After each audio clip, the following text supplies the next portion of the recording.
Hello everyone, आपका एक बार फिर से वेलकम करते हैं आज के हमारे इस नए वीडियो पे। तो आज इस वीडियो के अंदर मैं आपके साथ डिस्कस करने वाला हूं SBI Nifty small cap 250 index fund diet growth के बारे में। इसमें मैं आपसे डिस्कस करूंगा ये जो म्यूचुअल फंड है इसने पिछले 6 महीना, एक साल या फिर एनुअल रिटर्न क्या दिया है, आज के डेट में इसका एक एनबी का प्राइस क्या है, ये कितने स्टार रेटिंग म्यूचुअल फंड है, इसमें आप मिनिमम एसआईपी अमाउंट क्या लगा सकते हैं और इसका फंड साइज क्या है। साथ ही साथ मैं आपसे डिस्कस करूंगा इसके अंदर कौन कौन सा स्टॉक लिस्टेड है, और अगर आप इस म्यूचुअल फंड के अंदर कुछ पैसा जमा किए होते तो पिछले 3 महीने, 6 महीने, एक साल के अंदर आपको क्या रिटर्न देखने को मिलता। और लास्ट में मैं आपसे डिस्कस करूंगा कि क्या हमें SBI Nifty small cap 250 index fund diet growth के अंदर इन्वेस्टमेंट करना चाहिए या फिर नहीं करना चाहिए। अगर आपने ऑलरेडी इन्वेस्ट किया है तो आगे आप अपना एसआईपी और लमसम के साथ क्या करेंगे। SBI Nifty small cap 250 index fund diet growth ये एक इक्विटी म्यूचुअल फंड है जो कि स्मॉल कैप कैटेगरी के अंदर आता है और ये काफी हाई रिस्क म्यूचुअल फंड है। इसने जो पिछले 6 महीने पे रिटर्न दिया वो 14.38% का रिटर्न है। एक साल के रिटर्न के ऊपर बात करते हैं तो एक साल में 40.54% का रिटर्न है, और अगर एनुअल रिटर्न की बात करें तो इनका एनुअल रिटर्न है 36.47% का। ध्यान रखेंगे अभी जो भी रिटर्न मैंने आपके साथ यहाँ पे डिस्कस किया ये इनका वन टाइम यानी कि लमसम का रिटर्न है। अगर आप एक बार में कुछ पैसा इन्वेस्ट करते तो आपको ये रिटर्न देखने को मिलता। अगर आप एसआईपी के थ्रू इन्वेस्टमेंट करेंगे तो रिटर्न आपको कुछ और मिल सकता है। क्या मिल सकता है ये चीज मैं इसी वीडियो के अंदर आपके साथ डिस्कस करूंगा। अब हम लोग एनएबी के ऊपर बात करते हैं। आज के रेट में इसका एक एनएबी का प्राइस है 19 रुपया 22 पैसा। रेटिंग की बात करें तो इसको किसी प्रकार का रेटिंग नहीं मिला हुआ है। इसमें आप मिनिमम एसआईपी अमाउंट 500 रुपया लगा सकते हैं और इसका फंड साइज है 1160 करोड़ का।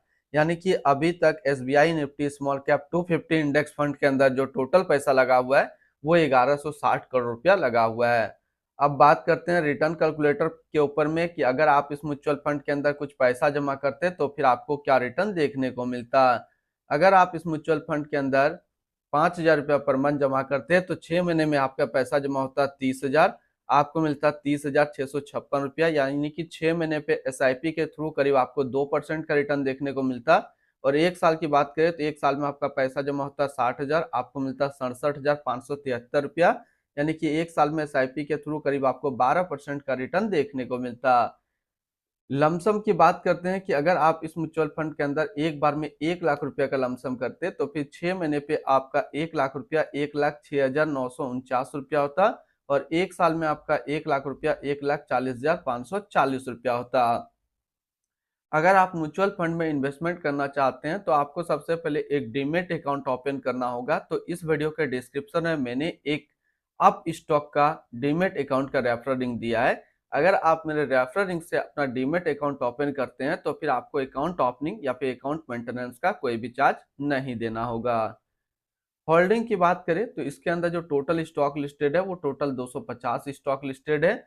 अगर हम इसमें टॉप 10 और उसके सेक्टर वाइज डिस्कस करें तो पहला नाम आता है multi commodity exchange of India limited service, blue star limited consumer discretionary, Crompton Greaves consumer electricals limited consumer discretionary, central depository service India limited financial, Glenmark pharmaceuticals limited health care, computer age management service limited service, Cholamandalam financial holding limited financial, Brigade enterprises limited construction, national aluminium company limited metal and mining and Laurus lab limited health care के क्षेत्र में है।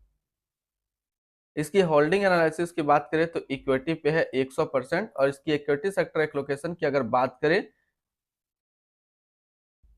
Financial पे है 16.4, health care पे 12.3, service पे 11, others 10.6, capital goods 10.3, construction 9.3, chemical 7.6, consumer staple 6.5, metal and mining 5.6, consumer discretionary 5.3 और technology पे है 5.1%।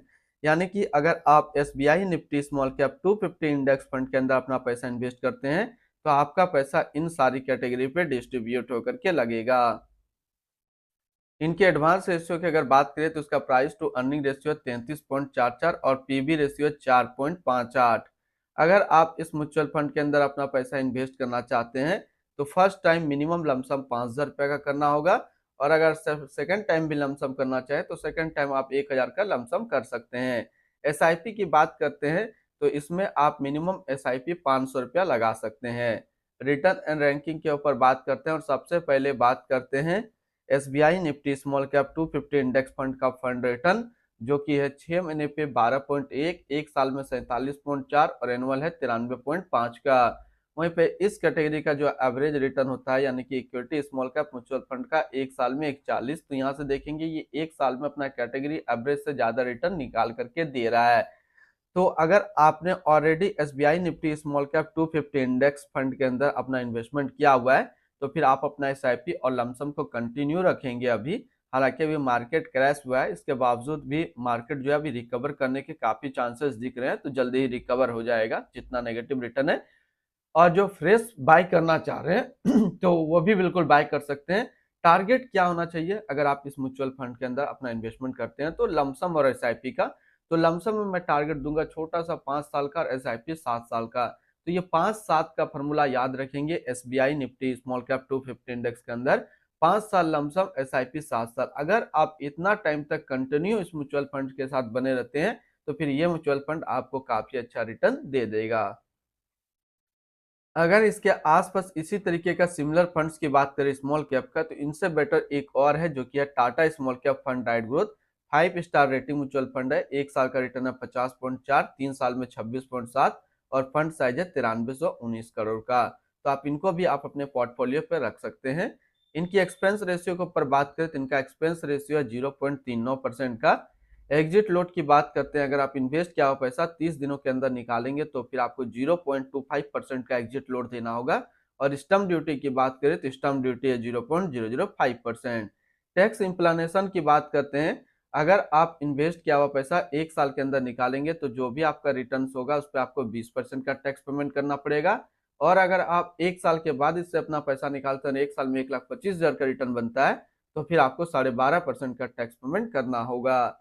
यानी कि शॉर्ट टर्म कैपिटल गेन पे आपको 20% टैक्स देना है और लॉन्ग टर्म कैपिटल गेन पे आपको 12.5% का टैक्स पेमेंट करना है। इनकी fund house and investment objects की बात करते हैं तो SBI mutual fund total assist में इंडिया पे नंबर 1 पे रैंक करता है। इसका टोटल असिस्ट अंडर मैनेजमेंट है 10,37,900 करोड़ का।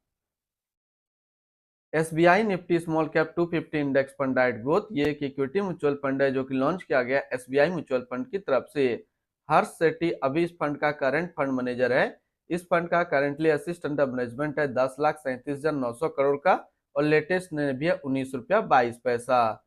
SBI Nifty small cap 250 index fund diet growth, ये एक काफी हाई रिस्क म्यूचुअल फंड है। इसमें मिनिमम एसआईपी अमाउंट 500 रुपया का सेट किया गया है और मिनिमम लमसम 5,000 रुपया का सेट किया गया है। अगर आप इन्वेस्ट किया हुआ पैसा 30 दिनों के अंदर निकालेंगे तो फिर आपको 0.25% का एग्जिट लोड देना होगा। और इसकी फंड बेंचमार्क की अगर बात करें तो इसका फंड बेंचमार्क है Nifty small cap 250 total return index. तो आज इस वीडियो के अंदर मैंने आपके साथ डिस्कस किया SBI Nifty small cap 250 index fund के बारे में। फिर मिलते हैं हम लोग नेक्स्ट को इस तरीके का वीडियो की अच्छी जानकारी को लेकर के।